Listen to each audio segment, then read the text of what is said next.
मैं रावलपिंडी में रहकर पुलिस की नजरों में नहीं आना चाहता था। इस्लामाबाद के एक छोटे से रेस्तोरां में आकर बैठ गया। वहां चाय पी, कुछ वक्त गुजारा। करीब ही एक छोटा सा बाग था। कुछ वक्त वहां बैठा रहा। दोपहर को उसी रेस्तोरां में खाना खाया। शाम तक उसी रेस्तोरां में रहा। जब सूरज गुरूब हुआ तो वैगन में सवार हुआ और सीधा कैलाश चंद्र के ऑफिस में आ गया। वो मेरा इंतजार कर रहा था। कहने लगा, सर मैंने जैकब को इत्तला पहुंचा दी थी, वो घर पर हमारा इंतजार कर रहा होगा, तो फिर चलो। कैलाश चंद्र के पास पुराने मॉडल की एक फिएट कार थी। वो खुद ही ड्राइव कर रहा था। रावलपिंडी शहर से निकले तो शाम का अंधेरा हो चुका था। जैकब का मकान एक दूर उफ्तादा बस्ती में था। वो अपने मकान की बैठक में बैठा हमारा इंतजार कर रहा था। मैंने गहरी निगाह से जैकब को देखा। दुबला पतला सांवले रंग का आदमी था। शक्ल ही से बड़ा अय्यार लग रहा था। कैलाश चंद्र ने मेरा तारुफ कराया तो उसने गैर इरादी तौर पर दोनों हाथ जोड़कर मुझे सलाम किया। हम मूंढों पर बैठ गए। मैंने उससे यूं ही सवाल जवाब शुरू कर दिए। पहले तो वो घबराया हुआ था, फिर जरा उसने अपने अंदर एतमाद पैदा किया और मेरे सवालों का जवाब सोच समझ कर देने लगा। मैंने उसकी खूब सरजनिश की कि वो पुरानी और गलत रिपोर्टें फराहम करता है। उसने बहुत वजाहतें दी कि उसके जराए महदूद हैं, उससे ज्यादा फंड मुहैया किए जाएं। मैंने बातों ही बातों में ये मालूम कर लिया कि वो अकेला ही काम करता है। इस जासूसी में कोई दूसरा उसके साथ शामिल नहीं है। मैंने पूछगिछ में काफी देर कर दी। मैं चाहता था कि रात जितनी गुजर सकती है गुजर जाए। रात के 10 बजे हमने खाना खाया। उसके बाद मैंने जैकब से कहा, तुम्हें हमारे साथ पिंडी चलना होगा। मैं तुम्हारा और कैलाश का तारुफ कर्नल चड्डा से करवाना चाहता हूँ ताकि तुम्हारे फंड में इजाफे की बात की जा सके। कैलाश और जैकब दोनों फंड में इजाफे का सुनकर खुश हो गए, क्योंकि 11 बजे रात हम गाड़ी में बैठकर वापस पिंडी की तरफ चल पड़े। मैंने सारी स्कीम पहले ही सोच ली थी। मेरे पास कोई पिस्तौल वगैरह नहीं था। जब गाड़ी रावलपिंडी शहर के करीब एक पुराने नाले के पुल के पास पहुंची तो मैंने कैलाश चंद्र से कहा, यहाँ एक तरफ गाड़ी रोक दो। उसने कच्ची सड़क पर गाड़ी उतार कर अंधेरे में दरख्तों के पास खड़ी कर दी। मैंने कैलाश चंद्र से कहा, तुम मेरे साथ आओ। वो गाड़ी से निकलकर मेरे साथ चलने लगा। जहां हमारी एक खुफिया जगह है, जहां हमने एक दूसरे से बात करने के लिए रेडियो ट्रांसमीटर छुपाया हुआ है। मैं कर्नल चड्डा को वायरलेस पर इतला देना चाहता हूं कि हम उसके पास आ रहे हैं। जहां जमीन ऊंची नीची और सनलाख थी, हम बरसाती नाले के छोटे से पुल पर से गुजरकर दूसरी तरफ आ गए। जहां अंधेरे में एक तरफ इशारा करते हुए मैंने कैलाश चंद्र से कहा, वो सामने कोठरी है, मैं वहां जाकर वायरलेस पैगाम कर्नल चड्डा को देकर अभी आता। तो मैं इसलिए साथ लाया हूं कि अगर कर्नल चड्डा ने तुमसे बात करने की ख्वाहिश की तो मैं तुम्हें बुला लूं। तुम जहां एक तरफ होकर बैठ जाओ। मैंने कैलाश चंद्र को खास तौर पर ऐसी जगह बैठने को कहा जहां उसके पीछे नाले की ढलान थी। अब मैंने देखा कि वो बैठ गया है तो मैं रात के अंधेरे में उस कोठरी में चला गया जिसका कोई वजूद नहीं था। कुछ दूर तक अंधेरे में चलने के बाद मैं रुक गया। पीछे मुड़कर देखा, कैलाश चंद्र मुझे नजर नहीं आ रहा था। मैं वहां से एकदम पीछे हटकर 10-15 कदम चला और ऊपर से होता हुआ वापस उस तरफ चल पड़ा जहां मैंने कैलाश चंद्र को बिठाया था। मुझे कुछ फासले पर अंधेरे में उसका हयूला दिखाई दिया। मैं और दूसरी तरफ हट गया। यूं एक जगह से मैं पुल की जानिब होकर बरसाती नाले के साथ साथ चलने लगा। मैं कैलाश चंद्र की पुष्ट पर निकल आया। अब मैं बड़ी एहतियात से इस तरह कदम उठाने लगा कि मेरे कदमों की आवाज पैदा ना हो। मैं ये भी नहीं चाहता था कि कैलाश चंद्र भी कोई आवाज निकाल सके। मेरा यह दुश्मन, बल्कि पाकिस्तान का दुश्मन, इस वक्त मुझे एक छोटा सा मेमना मालूम हो रहा था, जिसको ठिकाने लगाना मेरे बाएं हाथ का खेल था। सिर्फ इस बात की एहतियात कर रहा था कि कहीं वो मुझे हमलावर होता देखकर शोर न मचा दे या कोई ऐसी आवाज हल्क से न निकले जिसको सुनकर दूसरा आदमी यानी पाकिस्तान का दुश्मन जैकब वहां से गाड़ी लेकर फरार हो जाए। अगर वो फरार हो जाता तो फिर इसका दोबारा हाथ आना मुमकिन नहीं था। मैं झुककर दबे पांव चलता कैलाश चंद्र के पीछे से उसकी जाने बराबर बढ़ रहा था। जैसे ही मैं उसके एक कदम के फासले पर पहुंचा, उसने शायद मेरी आहट सुन ली थी। उसने पलट कर मेरी तरफ देखा। उसने शायद मुझे पहचान लिया था। वो मुंह से कुछ बोल नहीं वाला था कि मैंने उसकी गर्दन अपनी गिरफ्त में ले ली और बाएं बाजू के शिकंजे में कसकर इतनी जोर से झटका कि पहले तो मुझे लगा कि उसकी गर्दन अलग हो गई है, मगर गर्दन अलग नहीं हुई थी। मैंने उसे वहीं लिटा दिया। उसकी गर्दन को हाथ से टटोल कर देखा। मुझे उसकी गर्दन की हड्डी कहीं न मिली। गर्दन की हड्डी टूटकर नीचे चली गई थी। मैंने उसकी लाश वहीं पड़ी रहने दी और अंधेरे में गौर करता हुआ नाले के पुल पर से होकर उस जगह पर आ गया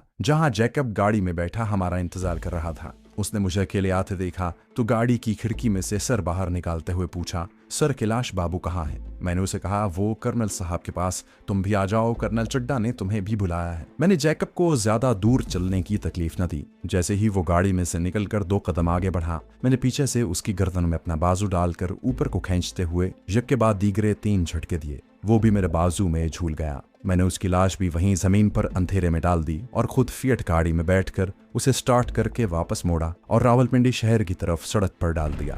अभी रावलपिंडी की रोशनियां कुछ फासले पर थीं और बड़ी सड़क भी नहीं आई थी। मैंने फिएट गाड़ी को वहीं एक तरफ छोड़ा। दोस्तों, आगे बढ़ने से पहले आपसे गुजारिश है कि अगर आपने अभी तक इस चैनल को सब्सक्राइब नहीं किया तो इसे सब्सक्राइब कीजिए और वीडियो पसंद आने की सूरत में इसे लाइक, शेयर और कमेंट करके हमें बताइए कि आपको हमारी वीडियो कैसी लगी। तो आइए कहानी की तरफ चलते हैं।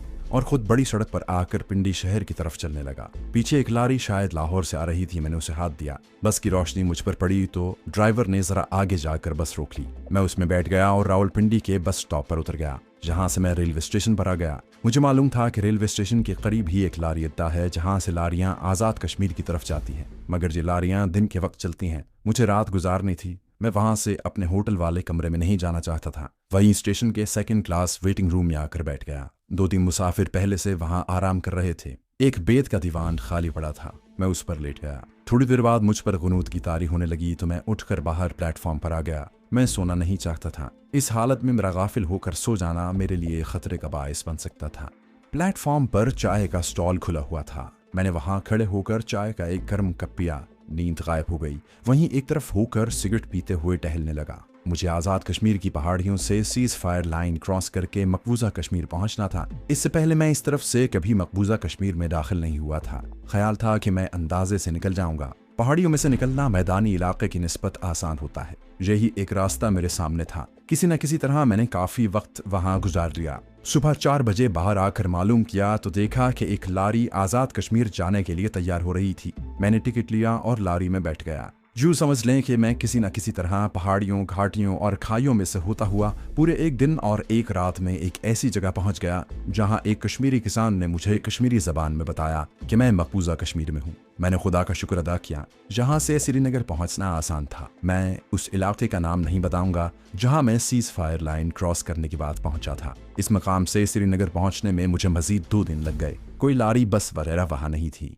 मुझे पैदल ही सफर करना पड़ा। सूरज अभी गुरूब नहीं हुआ था जब मैं श्रीनगर के मज़ाफात में पहुंच गया। मैं अंधेरा होने के बाद कमांडर शेरवान के खुफिया ठिकाने पर जाना चाहता था। सारा इलाका मेरा जाना पहचाना था। मैं श्रीनगर शहर के पहलू से गुजरता हुआ शुमाल मशरिक की जानिब जो पहाड़ियां थीं उनके दामन में आकर एक जगह बैठ गया और अंधेरा होने का इंतजार करने लगा। सूरज गुलमर्ग की पहाड़ियों के पीछे छुप गया था। वादियों में अंधेरा उतरने लगा था। जब शाम गहरी हो गई तो मैं खुफिया ठिकाने की तरफ चल पड़ा। रास्ता मुझे मालूम था। 2-3 घाटियों में से निकलने के बाद जब खुफिया ठिकाने वाली पहाड़ी का मोड़ आया तो मैं एक चट्टान की ओट में होकर अंधेरे में उन दरख्तों की तरफ गौर से देखने लगा जिनके पीछे मुजाहिदीन का हाइड आउट था। ऐसा मैंने एहतियात के पेश नजर किया था क्योंकि कश्मीर में जंग लड़ी जा रही थी और हालात कोई भी शक्ल इख्तियार कर सकते थे। जब मुझे यकीन हो गया कि हालात पुरसुकून हैं तो मैं हाइड आउट की तरफ चलने लगा। अभी मैं दरख्तों के पास ही पहुंचा था कि अचानक किसी ने पीछे से मेरे कंधे पर हाथ रखकर कहा। मैंने पलट कर देखा। अंधेरे में मुझे एक नौजवान नजर आया जिसके हाथ में सब मशीन गन थी और मुंह सर स्याह रुमाल में छुपा रखा था। ये सिवाय अपने हुर्रियत पसंद मुजाहिद के और कोई नहीं हो सकता था। उसने मुझे पहचान लिया। मुझे बाजू से पकड़कर ये कहता हुआ एक तरफ ले गया कि जल्दी से इस तरफ आ जाओ। वो तेज तेज चलाता चट्टानों के पीछे ले गया और अपने साथ मुझे भी जमीन पर बिठाते हुए धीमी आवाज में मेरा नाम लेकर बोला, यहाँ मामला संगीन हो गया है। किसी ने मुखबरी कर दी है। भारतीय फौज की एक प्लेटून ने अचानक हमला कर दिया था। हमने भी पोजीशनें संभाल ली मगर हमारी नफरी बहुत कम थी। हमारे 6 साथी शहीद हो गए हैं। कमांडो औरंगजेब भी शहीद हो गया है। भारतीय मार्टर गोले फायर कर रहे थे। मैंने पूछा, फिर क्या हुआ? भारतीय एकदम से हमारे ऊपर आ गए थे। हमने कमांडो शेरवान के गिर्द हिफाजती घेरा डाल दिया और चारों तरफ फायरिंग शुरू कर दी। मगर भारतीय सिपाहियों की 2-1 प्लेटूनें वहां पहुंच गई थी। कमांडो शेरवान सामने निकलकर फायरिंग करने लगे। हमने उन्हें बहुत कवर किया मगर हम पर मशीन गनों के अलावा मार्टर का फायर भी आ रहा था। कमांडर शेरवान जख्मी होकर गिर पड़े। उनके बॉडीगार्ड पहले ही शहीद हो चुके थे। मैं एक चट्टान की आड़ लेकर मुसलसल फायर कर रहा था मगर मैं अकेला ही रह गया था। कमांडर शेरवान कहाँ है अब? मैंने पूछा। मुजाहिद ने कहा, अफसोस, कमांडर को भारतीय फौजियों ने जख्मी हालत में उठा लिया और गिरफ्तार करके ले गए। मैंने पूछा, ये कब की बात है? उसने कहा, 20 दिन हो गए हैं। हम एक दूसरे खुफिया ठिकाने में चले गए हैं। मैं जहां हर रोज रात को ड्यूटी देता हूं ताकि अगर आप इस तरफ आएं तो मैं आपको यहीं रोक लूं, क्योंकि आगे भारतीय फौज ने अपने आदमी बिठा दिए हैं कि अगर कोई मुजाहिद अनजाने में उस तरफ आ जाए तो उसे भी पकड़ दिया जाए। मेरे साथ आ जाएं। अच्छा हुआ कि आप दिन के वक्त इधर नहीं आए। मेरे साथ चलें। हम दूसरी तरफ घाटी उतरने लगे। मैंने मुजाहिद से पूछा, कुछ मालूम है कमांडर शेरवान को फौज किस जगह ले गई है? वो कहने लगा, हमने अपने आदमी दौड़ा दिए हैं मगर अभी तक कुछ पता नहीं चला कि भारतीय मिलिट्री इंटेलिजेंस ने कमांडर को कहाँ रखा हुआ है। पहाड़ियों और घाटियों में से गुजरते हम वादी की दूसरी जानिब एक बहुत ऊंचे पहाड़ के पास आकर रुक गए। यहाँ अंधेरे में से कुछ मुसल्ला मुजाहिद निकलकर हमारी तरफ पड़े। मेरे साथी मुजाहिद ने उनसे कहा, सब ठीक है। पहाड़ के अंदर एक कुदरती गार था। इस गार में मुजाहिदीन ने अपना नया खुफिया ठिकाना बनाया हुआ था। ये मुजाहिदीन कश्मीरी कमांडो थे जिनका काम घात लगाकर भारतीय फौजियों की सप्लाई ले जाने वाले ट्रकों पर हमला करके उन्हें तबाह करना, भारतीय फौजियों को हलाक करना और रात को भारतीय फौजियों के असलहा खानों और पेट्रोल के जखीरों को उड़ाना था। कमांडो शेरवान हमारा कमांडर था। मुझे कमांडर औरंगजेब की शहादत से एक खला सा महसूस हो रहा था। वहाँ जितने कमांडो मुजाहिद थे वो सारे मेरे पास आ गए। मैंने उनसे कमांडर शेरवान के बारे में दरियाफ्त किया। कमांडर मंसूर अहमद भट्ट कहने लगा, हमारे 3 आदमी कमांडर का सुराग मालूम करने के लिए जम्मू, गुलमर्ग और कठुआ की तरफ गए हैं। ख्याल है कि सुबह तक उनमें से कोई ना कोई जरूर आकर खबर देगा। रात को मैं वहीं दूसरे मुजाहिदीन के साथ सो गया। सुबह सुबह हम उठ बैठे। सब मुजाहिदीन ने नमाज फजर अदा की। मैं और कमांडो मंसूर अहमद भट्ट बैठकर बातें करने लगे।